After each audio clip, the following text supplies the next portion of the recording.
Maintain रखना homeostasis है, ठीक है।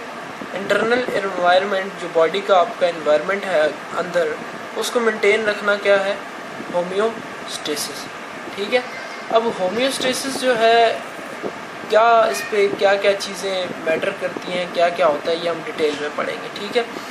अब एक्सटर्नल, क्योंकि पहले हम बात कर लेते हैं इसमें कौन कौन सी चीज़ें आती हैं, ठीक है। टेम्परेचर, ठीक है, टेम्परेचर की बात कर लेते हैं।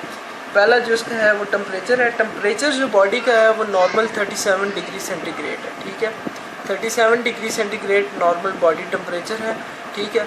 अब होम्योस्टेसिस क्या है कि अगर बाहर का टेम्परेचर अप हो रहा है या लो हो रहा है, ठीक है, तो बॉडी का जो टेम्परेचर है उसको मेंटेन रखना 37 डिग्री सेंटीग्रेड पे, ये क्या है, होम्योस्टेसिस है।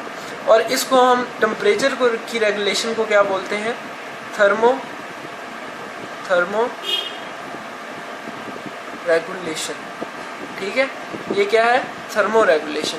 उसके बाद वाटर होता है, वाटर एंड सॉल्ट, ठीक है। बैलेंस जो बॉडी में हम रखना होता है, water and salts. Water and salt का जो है उसको हम बोलते हैं ऑस्मो रेगुलेशन, ऑस्मो रेगुलेशन, ठीक है। थर्मो का मतलब होता है हीट, ठीक है, और ऑस्मो का मतलब होता है वाटर, ठीक है। थर्मो रेगुलेशन, थर्मो का मतलब हीट और रेगुलेशन का मतलब regulation. Regulation of temperature is called thermo regulation और regulation of water and salt is called osmo regulation, ठीक है। ये दो बातें होगी। और होम्योस्टेसिस की हम डेफिनेशन किस तरह करेंगे, ठीक है, मेंटेनेंस ऑफ इंटरनल एनवायरनमेंट, ठीक है। शॉर्ट ये बनती है कि मेंटेनेंस ऑफ इंटरनल एनवायरनमेंट, ठीक है। आगे आप ये भी लिख सकते हो, from the harm of fluctuation. Fluctuation क्या होता है, फ्लक्चुएशन है चेंजेस, ठीक है। फ्लक्चुएशन कहते हैं चेंजेस को, ठीक है। मतलब बाहर के एनवायरनमेंट में, एक्सटर्नल एनवायरनमेंट में जितनी भी चेंजेस आ रही हैं, ठीक है, उनको छोड़कर, ठीक है, वो बाहर जितनी भी चेंजेस होती रहें, इंटरनल एनवायरनमेंट को अपनी जगह पे मेंटेन रखना होम्योस्टेसिस है, ठीक है। उसके बाद थर्ड इसका होता है मेटाबॉलिक वेस्ट, या वेस्ट सिर्फ लिख लेते हैं, ठीक है। वेस्ट प्रोडक्ट जो होते हैं ये होम्योस्टेसिस में आते हैं। अब वो किस तरह आता है कि जो हमें चीज़ चाहिए होती है, ठीक है, वो तो यूज़ हो जाती है, ठीक है। जो चीज़ हमें चाहिए होती है वो यूज़ हो जाती है, जो उसके नतीजे में चीज़ें ऐसी हार्मफुल बनती हैं जो हमारी बॉडी में नहीं रह सकती। टॉक्सिक सब्सटेंसेस जो होते हैं, जिस तरह अमोनिया बनता है हमारी बॉडी में, ठीक है, यूरिया बन रहा होता है, ठीक है, ये हमारी बॉडी की नीड नहीं है और ये हमारी बॉडी को क्या करते हैं, हार्म, ठीक है, कि हमारी बॉडी को नुकसान पहुंचाते हैं। तो इनको बॉडी से बाहर निकाल देते हैं। तो इस प्रोसेस को क्या बोलते हैं, एक्सक्रीशन, ठीक है।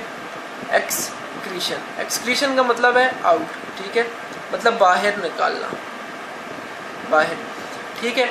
अब होम्योस्टेसिस को हम एक दफ़ा ऊपर से नीचे तक पढ़ लेते हैं। होम्योस्टेसिस क्या है, ठीक है, इंटरनल एनवायरनमेंट की maintenance of internal environment from harm of fluctuation, ठीक है। इसमें तीन चीज़ें आती हैं, एक थर्मो रेगुलेशन, ठीक है, थर्मो रेगुलेशन, ठीक है, उसके बाद ऑस्मो रेगुलेशन, ठीक है, थर्मो रेगुलेशन, ऑस्मो रेगुलेशन, और थर्ड क्या है, एक्सक्रीशन, ठीक है। थर्मो रेगुलेशन क्या है, regulation of temperature, osmo regulation, regulation of water and salt, ठीक है।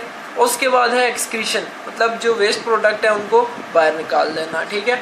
अब जो इसका थर्मो रेगुलेशन है, इसमें डिफरेंट ऑर्गन, ऑस्मो रेगुलेशन और एक्सक्रीशन, डिफरेंट ऑर्गन इनमें हेल्प करते हैं। जिस तरह हम थर्मो रेगुलेशन की एक मिसाल ले लेते हैं, जिस तरह गूस बम्प होता है, ठीक है, गूस बम्प, ठीक है, जब हमें ठंड वगैरह लगती है, ठीक है, या फियर में, तो वो हेयर जो है हमारे बॉडी के वो स्टैंड हो जाते हैं, ठीक है। वो इसलिए होते हैं कि जब हमें ठंड लगती है तो वो क्या करते हैं, जब एयर स्टैंड हो जाते हैं, तो ये अभी स्किन है, ये इस पे हेयर है, हेयर स्टैंड हो जाते हैं, जब एयर इसके अंदर से गुजरती है, एयर को ट्रैप करते हैं, ठीक है, और उसको वार्म करते हैं और हमें एक वार्म इफेक्ट मिलता है, ठीक है। उसके बाद जो नोज़ है, नोज़ के अंदर जो हेयर और म्यूकस होता है, ठीक है, नोज़ की लाइनिंग में, वो क्या करता है, वार्म करता है एयर को बॉडी टेम्परेचर पे, ठीक है, कोशिश करता है। उसके बाद मॉइस्ट करता है एयर को, ठीक है। अब ये एक वैसे आपको एग्जांपल दे रहा हूँ। अब ये होम्योस्टेसिस तो हमने पढ़ लिया, होम्योस्टेसिस क्या होता है, इंटरनल एनवायरनमेंट को मेंटेन रखना, ठीक है। अब बाकी जो है थर्मो रेगुलेशन, ऑस्मो रेगुलेशन और एक्सक्रीशन, इसको नेक्स्ट वीडियो में इंशाल्लाह डिटेल से बताएंगे। Thank you so much for watching.